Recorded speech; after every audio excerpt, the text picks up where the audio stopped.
తరువాత నవగ్రహ మండపం కట్టారు. మొదటి లేదు.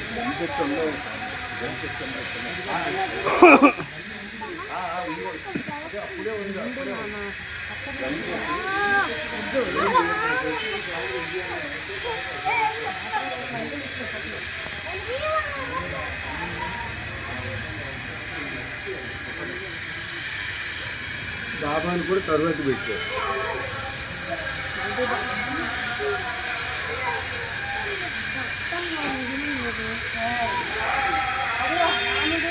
చిత్రాన్ని తరువాత తీసుకుని పాత గుడిని ముట్టుకోలేదు. పాత గుడి తరువాత పెట్టింది.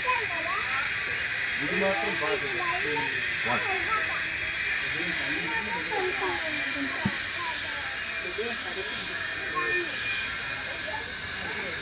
కాదు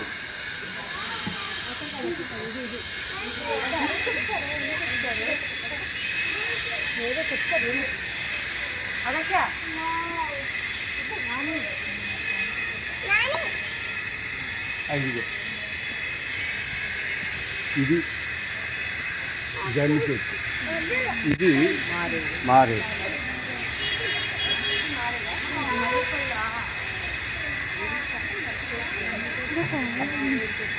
అది మారేడు. ఈశ్వరుని గురించి ఆ వృక్షము గొప్ప వాషిక గుణములు కలిగినది. కానీ చాలా చిన్న ఆకు గురువు గారు. త్రిదళమే కానీ చాలా చిన్నది.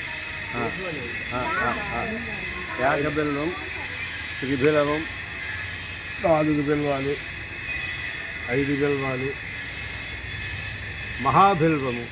మహాబిల్వమని కొస నిండా కొసదాకా ఆకులు ఉంటాయి. 3 శ్రీశైలంలో దొరుకుతాయి ఎక్కువ. ఈ అరుణ ఈ పుస్తరుణమ్మ ఎవరితో ఒక మొక్క పెంచినట్టున్నారు.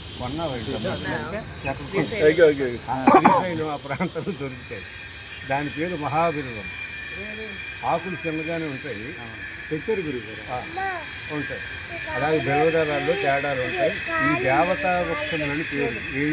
ఏ వృక్షాలకి? జమ్మి, అశ్వత్థ వృక్షము, మర్రి చెట్టు, రావి చెట్టు. అశ్వత్థం అంటేనే రావి చెట్టు, మర్రి చెట్టు, నారేడు చెట్టు, జమ్మి చెట్టు, నారేడు చెట్టు, అదేంటి వేప చెట్టు, జువ్వి, రావి.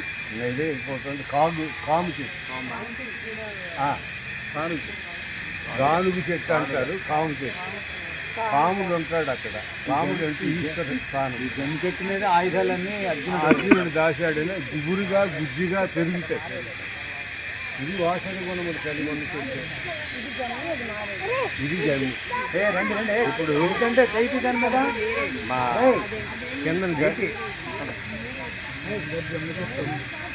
ఇప్పుడు మన బాత్రూమ్ ఉంది కదా, గడ్డి కుప్పలు పెడతాం. గడ్డి ఆ మీదని జమ్మి మొక్క ఉంది, మారేడు మొక్క ఉంది, రావి మొక్క ఉంది.